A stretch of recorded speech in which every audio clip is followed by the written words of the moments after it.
So, guys, here you can see my new video and we came about the code with PK. In today's video, I'm telling about the HTML question and citation elements.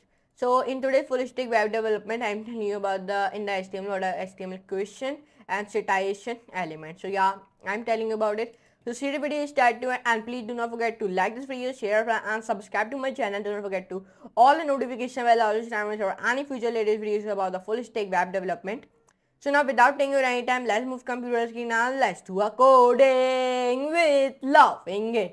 So guys, in today's full stack web development video, I am telling you about the in the HTML about the question and citation elements. So in today's video, we are covering many elements in HTML. So yeah, so let's get started. In the chapter, we will be go through the block quote element, queue element, ABBR element, address element, site element, and video element, HTML and BDO HTML elements. So in today's video, we are covering many elements, okay, of HTML. So let's cover it. For example, here is a code from WWF's website.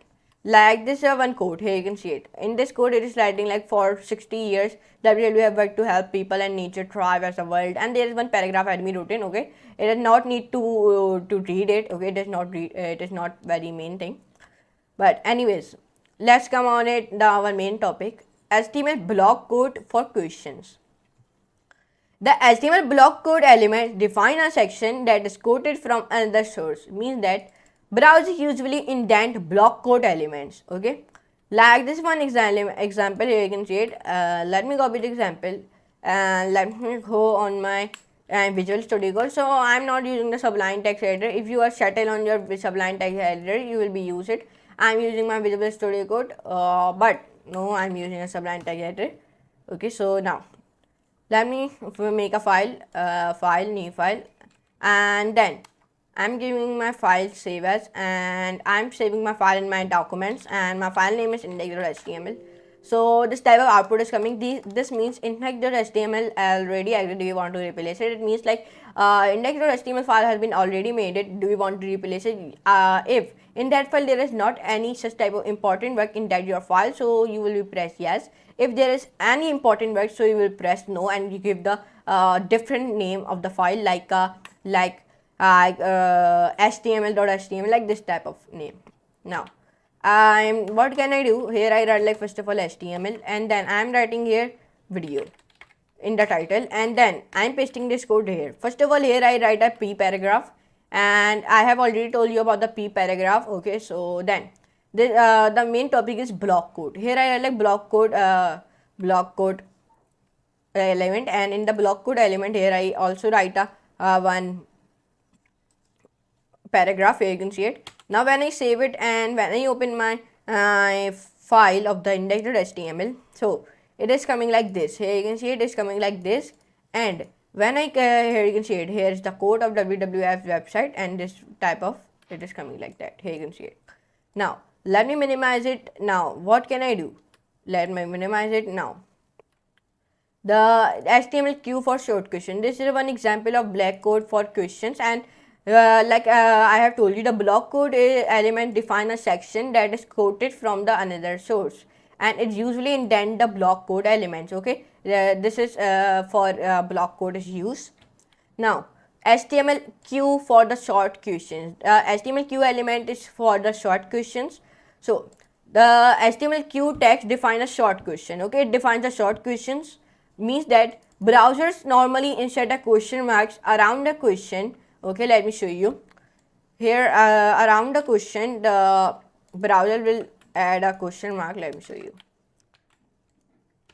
Here you can see it. It has the question mark. Here you can see, sorry, question mark, not double comma. So here you can see it.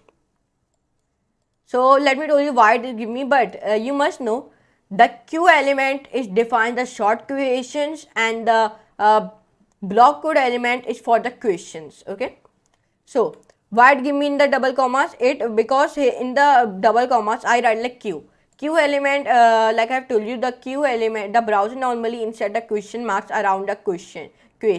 Okay, like it is will inserting the question mark. Why do I insert the question mark till here nature? Why? Because here until here I write like queue element. That's why. So now let me minimize it, and now I have told you about the Q element. So let's learn about in the HTML what are ABBR for abbreviations.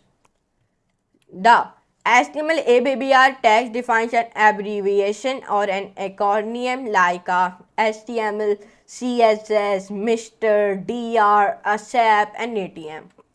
Making abbreviations can give useful information to browsers, translation system, and search engines. Let me give you one tip. Use the global title attribute to show the description for the abbreviation slash acronyms and when you mouse over the element. Let me show you this one example of ABBR element. Now let me copy it and let me paste it. Here I use the P element, and in the P element I write like the, and then I write like ABBR element, and in the ABBR element that my title is World Health Organization, and in the ABBR I write like who. Then outside the ABBR I write like was founded in 1948. Let me show you, save it and run it. So who, in the who there is coming like a dot dot. Here you can see dot dot line. Here you can see why it is coming the dot dot line, because here I write like ABBR element. That's why. That's why there is coming like dot dot line. Okay, if I do not write ABBR element, so the dot dot line will be not come. Now anyways, let's minimize it.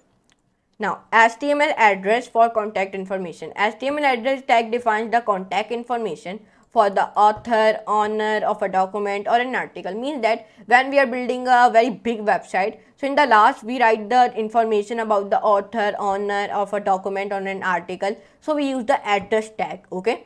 So now the contact information can be an email address, URL, physical address, phone number, social media handle, or etc. Like whenever we build a very big website, okay, like we are building a coffee app. So in the end, we write the author name and who make that. We write that type of things. So that's why the address element has been used. The text in the address element usually renders in italic, and browsers will always add a line break before and after the address element. This is one address element. Here you can see it. Here you write your email, phone number, and your personal informations. Okay, save it and run it. Not personal information. So here you can see it. This type of in the italic it is come. When in the address element you write anything, it is come in the italic form. Here you can see it. Now HTML CID for work title. HTML CID tag defines the title of a creative work, for example, a book, a poem, a song, a movie, a painting, a sculpture, or etc. Note that a person names is not the title of work. The text in CID element usually renders in italic. Okay, the CID elements also be usually renders in the italic. Let me show you. So here you can see it. It is coming in italic. The scream is coming in italic. Why? Because in the scream I have written in the CID tag tag. That's why it is coming in the italic. Now the BDO for BI directional override. BDO stands for BI directional override. The HTML BDO tag is used to override the current text direction. This is one example. Here you can see, here we use the BDO element, and in the BDO element I write it dir, and then in the dir I write like RTL, and then here I write in my paragraph like this text will be written from the right to left. Let me show you. Save it and run it. So this tag is writing to the right to left. Why? Because I use here BDO tag. BDO means by directional override, and the HTML BDO tag is used to override the current text direction. So now here you can see it. In today's video of HTML, I am telling you about the question and citation elements. So I hope you can enjoy this class. If you enjoy, so please like this video, share and subscribe to my channel, and do not forget to all the notification bell also to never miss our any future latest videos about the full stack web development. So now I'm meeting next class and next video I'm going to that type of videos. So for today, goodbye.